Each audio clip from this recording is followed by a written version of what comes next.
Thank you for joining me here on the last segment of today's show, just to continue on our series, going through some of the biggest questions that I have across each division in the NFL and looking at each team and trying to solve one of the biggest issues that I see having for each of these squads heading into 2024. We talked about the AFC East yesterday, and now we're going to close out this show with talking about the AFC South. And I know I mentioned in the show yesterday that this AFC South is one of the more exciting ones, I believe, not only heading into this year, but set up to be very exciting in years to come. But just focusing in on this year, some of the biggest questions that I have, starting with the Jacksonville Jaguars, is who will be their starters, who will be their starters in their secondary this year? Because you look at this team, the second half of last year was poor overall, with this unit giving up 30-plus points 4 times over the last 6 weeks. Then they brought in a new voice in there, hiring Ryan Nielsen from the Atlanta Falcons to be their new defensive coordinator. So obviously when you give up 30 points on average 4 times over the last 6 weeks, you're going to have to need a change, especially if you crash out of the playoff race like the Jaguars did. You have no choice but to move on. But now, how does Ryan Nielsen deploy his new plan, and who will he decide to have out there as their starters? Because it seems like they have a few candidates here, or actually it seems like Andre Cisco, their safety, and defensive back Tyson Campbell are really the only guaranteed starters up until this point. The rest is pretty much unknown because you have guys like Darnell Savage, who's coming over from the Green Bay Packers. I expect him to start because they gave him a pretty nice contract overall, so I expect him to be in there, but he's a candidate to start, maybe to start more so in certain packages than others. You could deploy him at different positions, honestly.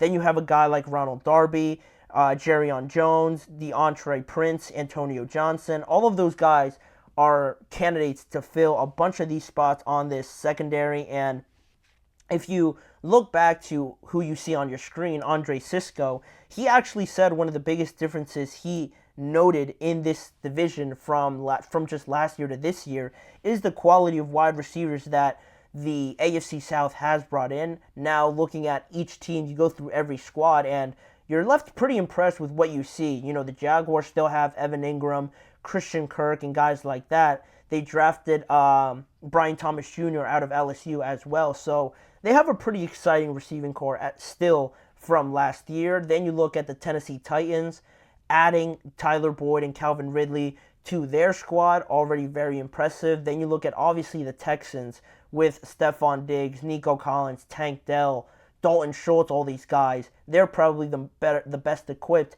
in that division. And then even the Indianapolis Colts with Michael Pittman getting that contract, staying with the Colts. They still have Josh Downs, who was pretty impressive last year. And they brought in A.D. Mitchell, a very exciting rookie in this year through the NFL draft in the second round. So all of those teams have very good receiving cores.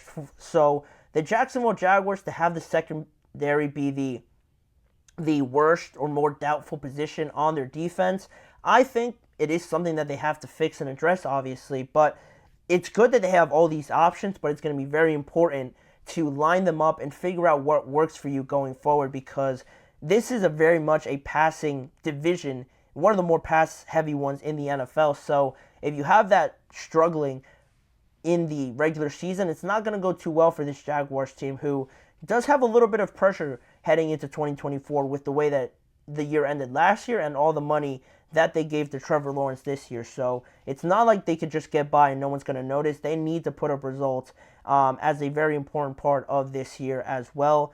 But we can move on to the next team, talking about now the Tennessee Titans. And again, very offensive-based question for them. Is Will Levis ready to take the next step to lead this team in 2024? Because they are probably the team that changed the most, right there hand in hand with the Houston Texans. But it's hard to address everything, but the Titans almost certainly did that and got a lot better just from how things ended last year to now looking at this team in a completely different way heading into 2024. The only thing that maybe they didn't address fully could have been, I don't even know, like their linebacking unit, maybe pass rushers, edge rushers, if I really were to say something. But really they addressed everything else, because you look at not only bringing in Brian Callahan as their new head coach, they brought in those guys like I mentioned, Calvin Ridley, Tyler Boyd. They added Lloyd Cushenberry and drafted J.C. Latham on their offensive line.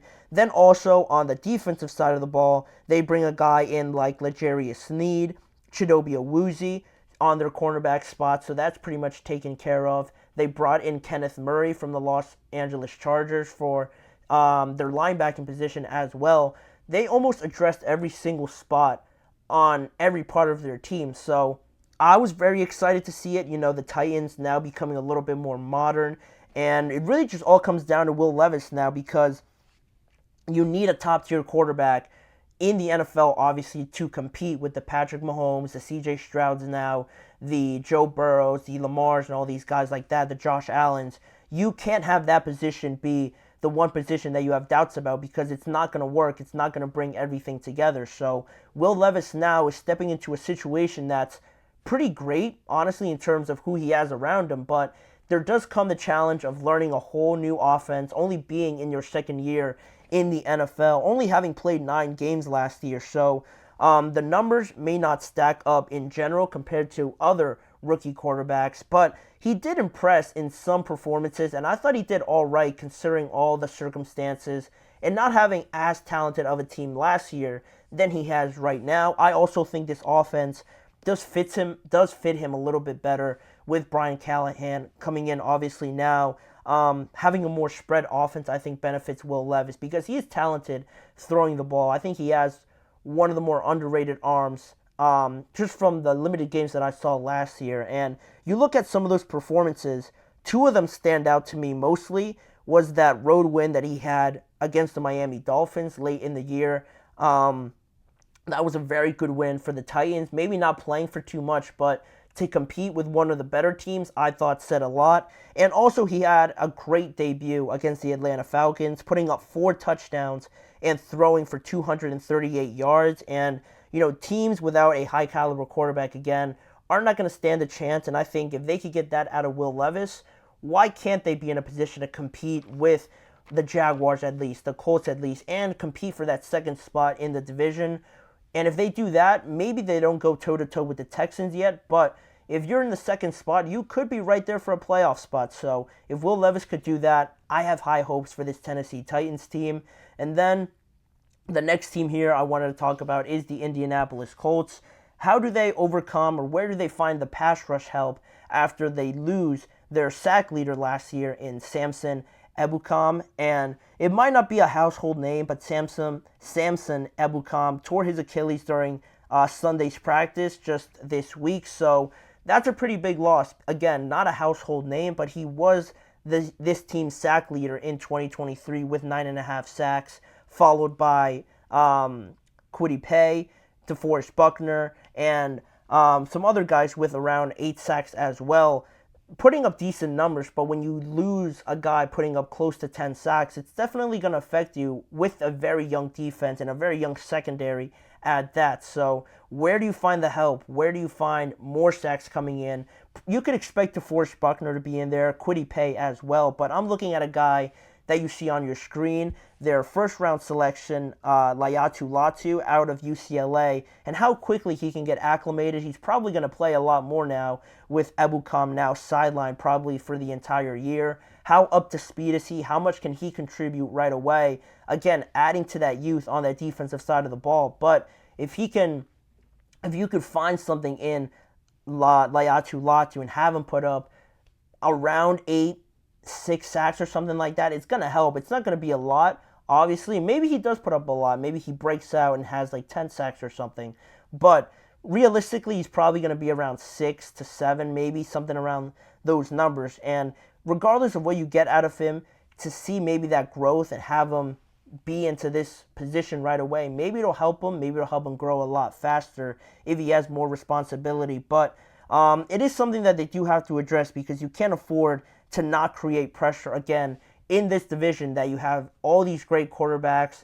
Stroud, Lawrence, Anthony Richardson for the Colts doesn't really apply, but Will Levis as well. All these offenses, you need to create that pass rush, or these guys are just going to sit back there and pick you apart as long as they have that time to. So finding the pressure from somebody else that could step up is going to be huge for the Indianapolis Colts.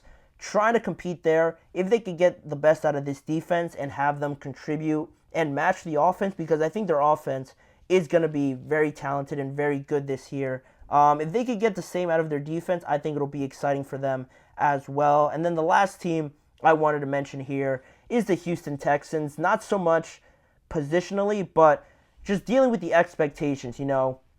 Heading into last year, if I told you that we were going to expect the Houston Texans to be maybe in and around the AFC championship game just a year later, you probably would have looked at me like I had three heads or something like that. There was no way you could have told anybody, or anybody would have bet that the Texans were going to be this astronomically good just a year from drafting a rookie quarterback, not really knowing what you have in this team. You have a new head coach, so you're pretty much feeling everything out, but you go out there and you have your rookie quarterback produce one of the best, if not the best, rookie season in NFL history, and now managing these expectations from one year to another, because obviously you got a lot better bringing in Stephon Diggs, Danielle Hunter, Joe Mixon, to add on to the already phenomenal players that they had in Derek Stingley, Christian Harris, Nico Collins, Tank Dell, Will Anderson, and guys like that.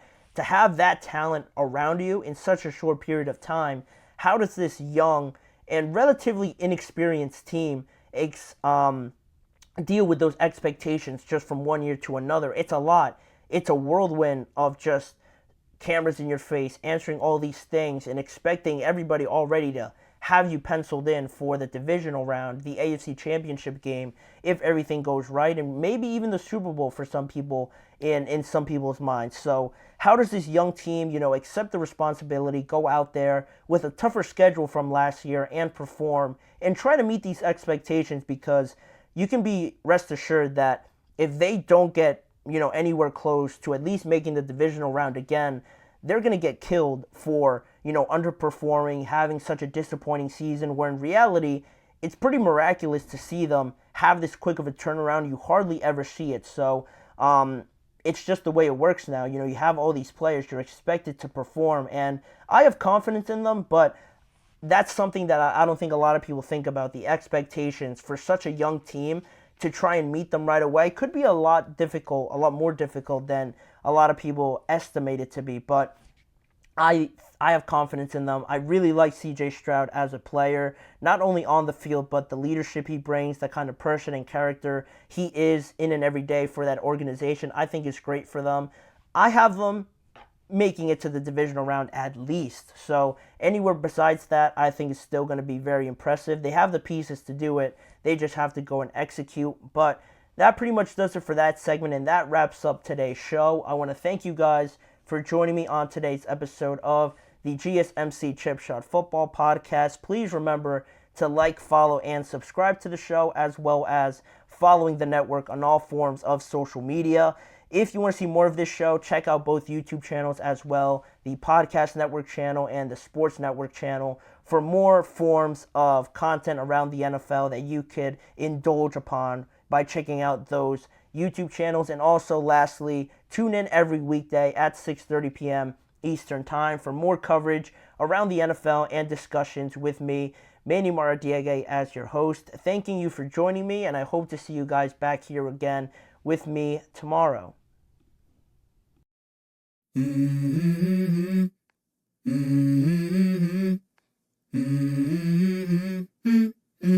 Let's go. I wake up to a little bit of drool on my pillow, feel like it's gonna be a bad day. Yeah, I'm tired of shit, and the coffee ain't hit yet, damn, ain't that great. I don't wanna go to